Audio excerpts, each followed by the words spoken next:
miss. Joining us now at the table to prime us for all of it, congressional reporter for Punchbowl News, Max Cohen. So, Max, you were on the Capitol late last night. I was working the phones from home. I think all of this was kind of where we were rolling last week. The election kind of made Democrats say, hey, isn't there more we should be fighting for? And there are many of them who still feel that way.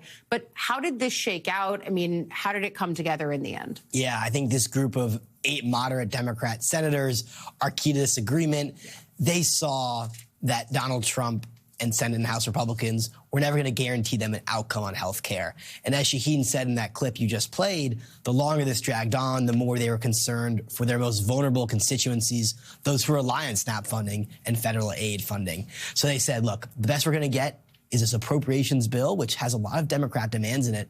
And reversing those layoffs is huge. Yeah. And they said, we're going to get a vote on ACA. That's the best they were ever going to get in a Washington that's, let's remember, controlled by Republicans. Yeah, exactly right. And I mean, that's exactly what Majority Leader Thune said to me when he came on MSNBC just a few weeks ago, saying, I can guarantee Democrats a vote. I can't guarantee them an outcome. And that's all about where you set the vote thresholds, not to get too nerdy with it, but it's a 60 vote threshold versus a simple majority. And I think that makes all the difference. So we'll see come December. And my understanding from Democrats is they really want to use the next few weeks to keep the pressure on and the focus on health care.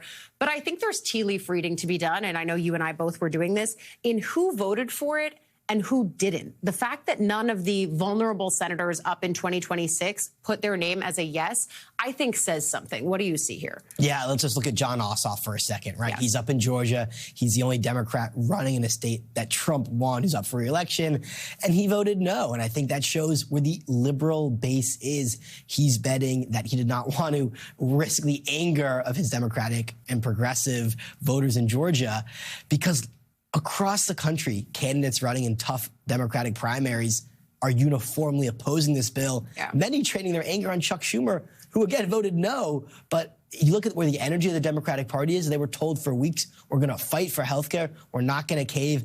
They're not happy this morning at all. Yeah, and I think it kind of goes back to the question that I know I've asked others on this program, and I've even asked myself and my sources, which is anything ever going to be enough for a Democratic base that just feels so trodden upon by the Trump administration? They feel so trampled that all they want to see is fight. But at a certain point, fights have to resolve.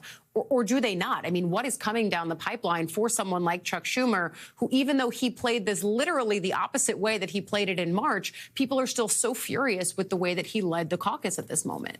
Yeah, I think you just have to look at some of the online calls from candidates and Democratic House members yesterday who were saying very clearly Chuck Schumer is not up to the task. Yeah. Even though he voted no, the argument these progressives are making is he could not control his caucus.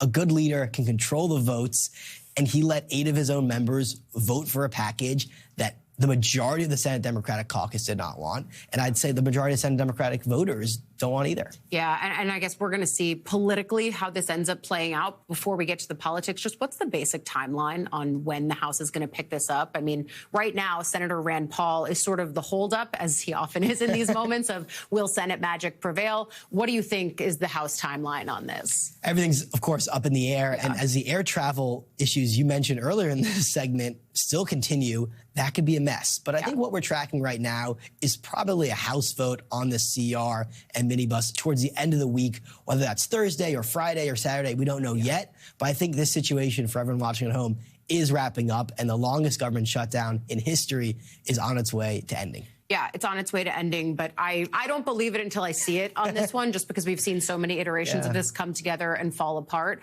But certainly between now and then, those travel delays are actually going to become really important, because they need these lawmakers to be able to get back to town. And if there is a snowstorm brewing, and we'll get there, that only complicates an already complicated issue. Because again, the government shutdown continues, and so do the travel headaches. Yesterday marked the worst day of travel disruption since the start of the shutdown. Nearly 3,000 flights were canceled, and more than 10,000 were delayed, according to the flight tracker FlightAware. Major hubs, including New York and Chicago, were among the hardest hit, as Transportation Secretary Sean Duffy is warning it's only going to get worse. I look to, the 2 weeks before Thanksgiving, you're going to see air travel be reduced to a trickle. We have a number of people who want to get home for the holidays. They want to see their family. They want to celebrate this great American holiday. Listen, many of them are not going to be able to get on an airplane, because there are not going to be that many flights that fly if this thing doesn't open back up. We have controllers who, again, are making decisions to feed their families as opposed to come to towers or Traycons or centers and do their jobs. Do you have any sort of numerical idea of how many Americans will not be able to be with their families for the holiday because of this? I think the number is going to be substantial.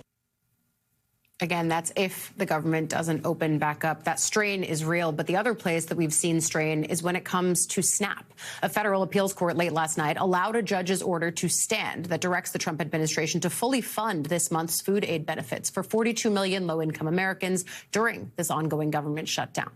It comes amid a continuing legal back and forth. Over the weekend, the Trump administration told states they must immediately undo any actions to provide full food stamp benefits to low-income families, threatening harsh financial consequences on states that didn't comply with those new federal orders. Some states, including Wisconsin and Maryland, had already issued full payments, though, prompting confusion and legal threats. I mean, Max, this is the thing that has loomed over all of it, right? Where are the pain points? First, we thought October 15th, certainly if active duty troops are missing a paycheck, that's a pain point. Ultimately, that fell by the wayside because the Trump administration found a way to alleviate that pain, at least temporarily. Then it comes to SNAP. Then it comes to travel. None of those things seem to be the true pressure points of what got people to the table ultimately. And certainly that pain is still going on, and it's not speeding the process up immensely. Yeah, I mean, I think the looming Thanksgiving flight disaster played a big role in many of these senators' minds. Yeah.